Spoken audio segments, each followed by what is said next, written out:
friends, I'm Akash, and this is your News of the Week for the week of December 18th to December 25th, 2021. I'm your host, Akash Cody, and let's get right to the headlines. We begin with, of course, the fact that Merry Christmas, everyone! Today is Christmas, everyone's favorite holiday ever. Now, there's a few things that I want to talk about this Christmas. First of all, the fact that here in America, it is a lot warmer this Christmas season than usual, and this seems to be an impact of global warming. And as well as this, I'd also like to remind everyone to stay safe. Usually Christmas is traditional gatherings and, Christmas travel is huge usually during this time. But with COVID-19 ramping up, I'd like to make sure that everyone is as safe as you can. So make sure to stay safe. And well, it's going to be quite interesting how the holiday season this year goes on, as thousands, yes, I mean it, thousands, 4,300 plus holiday flights have been canceled due to the impact of the Omicron COVID-19 variant on crew members of aircraft. Now, this is gigantic. I mean, this is thousands of flights all canceled in 1 week, which is absolutely insane. So that's what's going on with holiday flights. They've all been canceled now, and there's very few that are still going up. Now, this is all due to Omicron, which is pretty much gone everywhere. Everywhere is just filled with Omicron. I mean, here in America, it's now made up 3/4 of all new COVID-19 cases in America are all Omicron. And although the travel ban on African countries due to Omicron has now been lifted, and the fact that Omicron is less severe, it is twice as contagious as the previous major variant, Delta. And this is going to be really, really important. So once again, stay safe, everyone. Then we have the new information regarding Biden's Build Back Better bill and how one senator may as well lead to this whole bill not passing through the United States Senate. Now, this is going to be very contentious, and it's going to be a very important thing coming up very soon. So I'm going to be talking more about this in just a moment. But first, the massive ferry fire. A fire broke out in an anchored ferry boat in Bangladesh that has left 39 dead and 72 injured. This is a massive event, and I'm going to be talking about it very soon. But first, this is your news of the week, so let's get into the further details. And we begin with, of course, Merry Christmas, everyone. It's that time of the year again. It's Christmas time. And so now, during this time, usually we have all sorts of wonderful events to help commemorate and celebrate this wonderful holiday that is every kid's dream. Now, of course, Christmas is usually a wonderful time, for family gatherings and to, do all sorts of, Christmas holiday travel. But now modern days, now we have COVID-19 and all, and with Omicron just absolutely rising, it's very much the best to, stay safe and as safe as possible. So make sure to be safe, everyone. Now, along with this, it turns out that this holiday season is going to be a lot warmer than normal. And by a lot warmer, I mean we're going to see highs here in America in the 70s and 80s. Yep, that's right, 70 and 80 degrees Fahrenheit. These are going to be where we're peaking throughout most of South Central America, where a heat wave is perhaps making or breaking records now during December. So the fact that something like this is going on in December is very weird, and well, it's gonna be really, really interesting to see what's going on. Now, this whole bit here that's going on with the temperatures peaking up. This is 25 to 30 degrees more than the usual peak temperatures during this time. And now we're at the 70s and 80s. There could even be a 90 in December, which is the weirdest possible time for, a 90. Although this hasn't happened yet, there could be a chance that it might. And as it turns out, this whole heat wave affecting most of South Central America is actually caused due to the effects of global warming. Now, global warming effects are, very much ramping up over the years, and this seems to be one of them. So hopefully if we can stop global warming sometime soon, then we won't have such a heat wave like this. But that's what's going on with the heat wave right now. Christmas time is all about travel a lot of the times. Holiday, as the holiday season comes up, there will just be so much travel usually coming about. So it's very interesting that due to the impact of Omicron on crew members of aircraft, more than 4,300 flights have been canceled this Christmas holiday season due to the impact of the Omicron variant of COVID-19. That's right, 4,300. Now, this is literally over the course of 1 week alone. And even on Christmas Eve alone, we've seen more than 2,300 flights being canceled on Christmas Eve alone. And then from there, everything just skyrockets. We're seeing thousands of these being canceled a lot now, and this does include some of the first of these airlines which have announced that they're going to be canceling all these flights. Now in America, this would be United Airlines and Delta Airlines, and these two on Friday decided they were going to cancel a combined 280 flights on one day. So that right there just shows how important this impact is taking a toll on the travel business and the airline industry. And the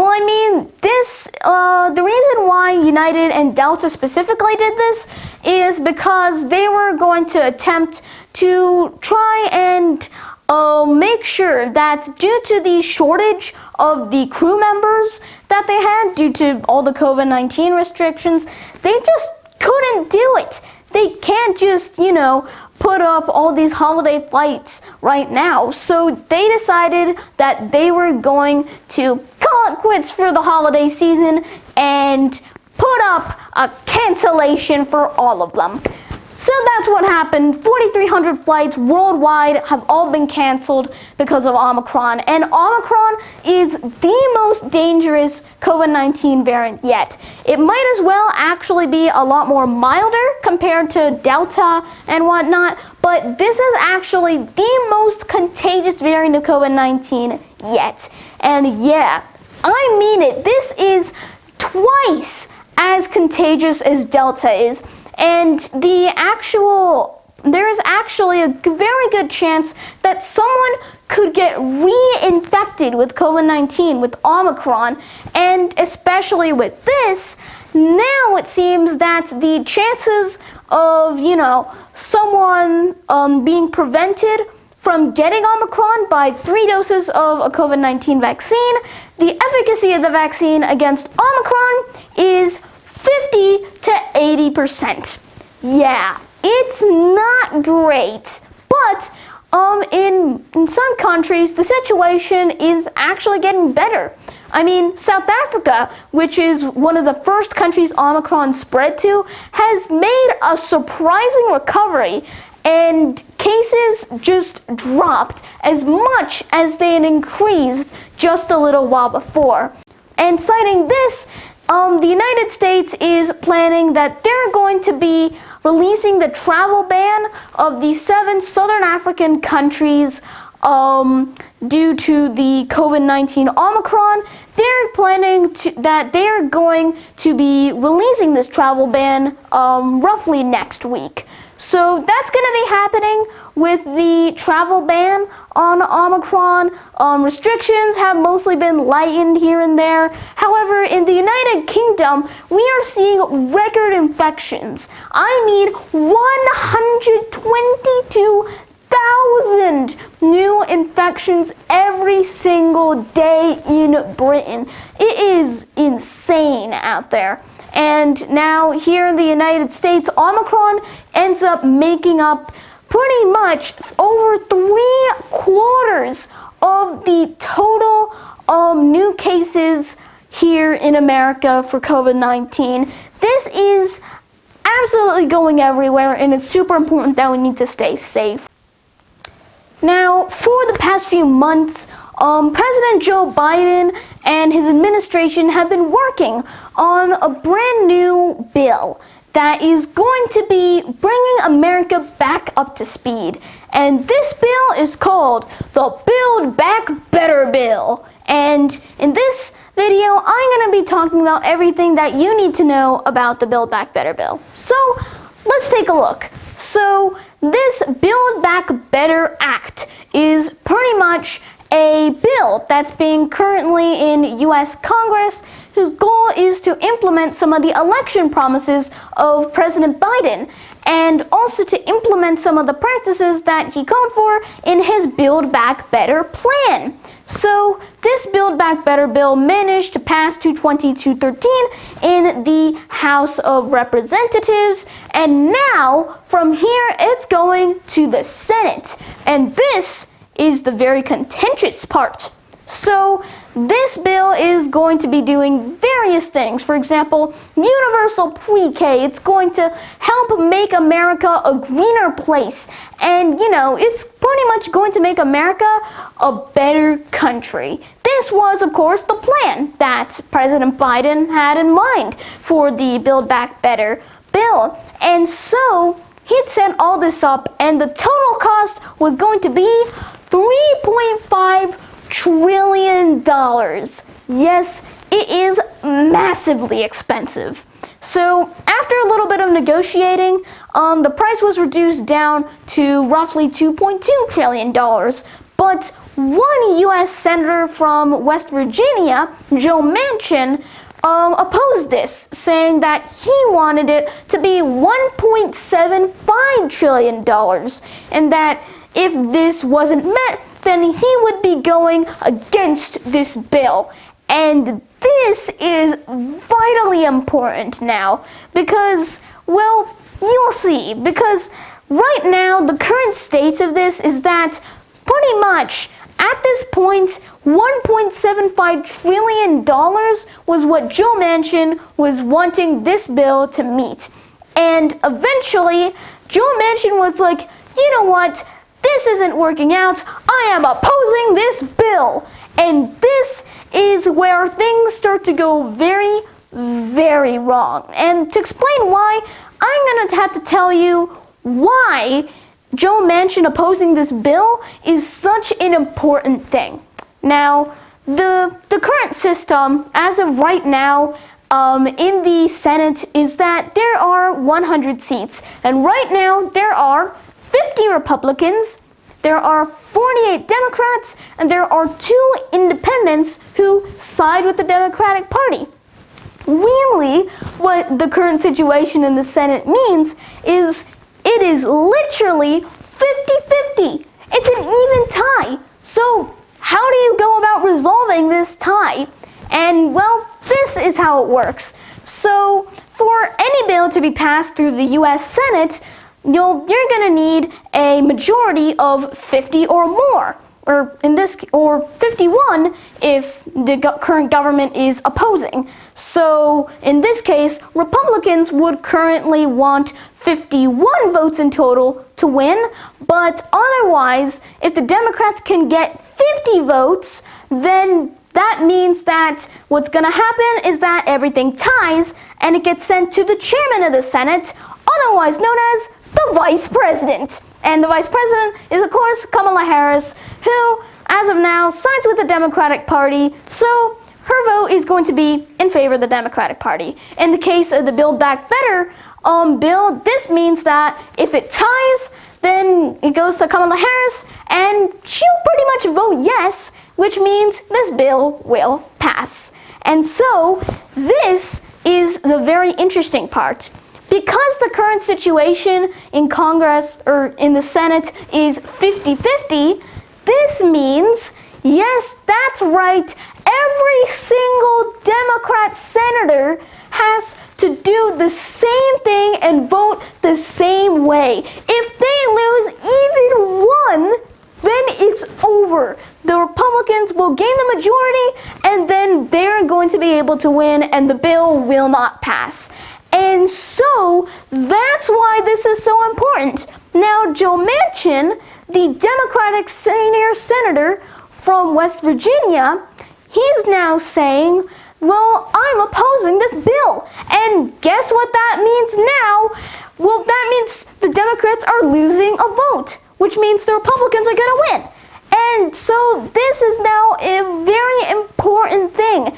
You need every single Democrat to vote the same in unison, and Joe Manchin is willing to vote for the other side, to vote no to the Build Back Better bill, to oppose it. And so now, this is going to be very important, and this is why Senator Manchin's vote matters so much. Every single Democratic senator's vote is so important, and this is the important part. So now, Senator Manchin, if he votes no to this bill, it's over. And if he votes yes to this bill, then it's in. So, in the end, literally one vote can change whether the bill passes or doesn't pass. And this is why it's so important. Currently, President Biden is trying to convince Senator Manchin that the Build Back Better bill is good because, it fights against inflation, for example, and it makes healthcare better, so on. But as of now, Senator Manchin remains unconvinced, and he continues to oppose this bill, leaving it in peril and leaving us all to wonder if the Build Back Better bill will pass or if it will not. And that is what's going on with the Build Back Better bill here in the United States.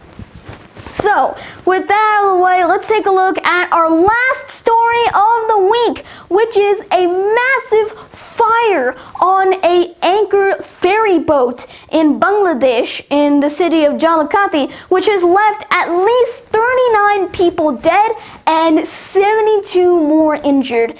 This fire broke out in the middle of the night on Christmas Eve, and it continued to burn to 4 to 5 hours straight. This left dozens dead and many more injured. It took another 8 hours for the boat to cool down, and in the end, there is now a government committee set up by Bangladesh to investigate this event and to figure out what happened and how we can stop events like this from happening again. So this is the current situation with Bangladesh and the 2021 ferry fire incident. And that is all of your news of the week for the week of December 18th to December 25th, 2021. Thank you so much for watching, and I'll see you soon. Goodbye.